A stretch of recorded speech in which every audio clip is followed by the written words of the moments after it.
So you were just kind of kidding and saying this is kind of what got you into the Hall of Fame. It's not kind of. It's what people recognize as an amazing commitment to all the things that you've accomplished. So let's talk about that a little bit. So go ahead. So my husband and I, Kurt Gorman is my husband, and he was also a class of 69 graduate. He had a good job pretty much right out of college. I taught for 5 years, but after we had our first kid, he had a good enough job that I didn't need to work at the time, and I just was able to live my dream and become a professional volunteer. I loved teaching when I did it, but I really didn't want to be caught with the time commitments of that if I also wanted to be a mom and a wife. So I became a volunteer in the schools. I was involved with PTOs. I think some places they call them PTAs, but we were PTOs in the Philadelphia area, and I started volunteering for different committees. I ended up becoming PTO president at the elementary school, middle school, and high school. Got on a lot of district committees in our school district. That led me to be on the school board for 10 years, so that got me involved in that. I got... Now you were somebody that didn't want to teach. Yeah, well, I didn't have to be accountable to somebody, but I could do my thing. I was one of a small group that started the Education Foundation in our school district, and I was on that board for 15 years. And then I also started a nonprofit in the community to help families that needed help paying bills.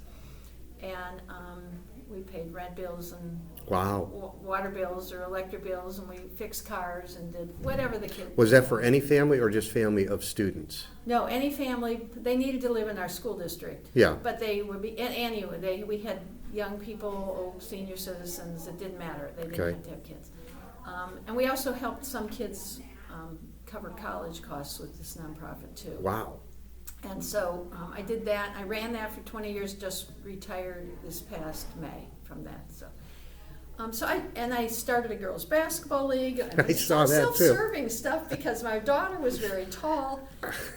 She was in 4th grade. She was thinking about playing basketball. There was no basketball league for girls, only for boys. So my husband and I said, all right, well, we'll start a girls' league. So we did. It's still running today. It's got hundreds of kids playing, and so we just seem to be in the right place at the right time. I'm a very strong organizing person, and so I'm connected to a lot of people. So, yeah, I just love doing all that stuff. Thank God you did. Think of all the lives you've touched. Fun stuff for me to do, and then I started doing things with the class. I wasn't that involved in the first couple reunions, but because I could type.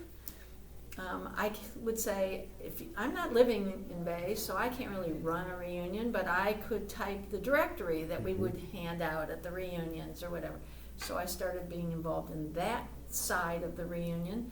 And then when emails came along, I started being the communicator, because I could do that, and I could organize the databases to keep all the information straight. And anyway, so I've done a lot of that. Now I run the website for our class. And, I just like doing that stuff. Yeah, well, and you're awfully good at it too, because look at the success.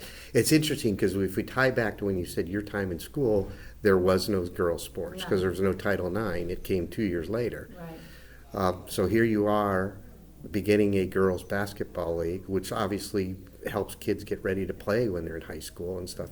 That's really a neat legacy. It was a great program. Our son had played when he was in that level.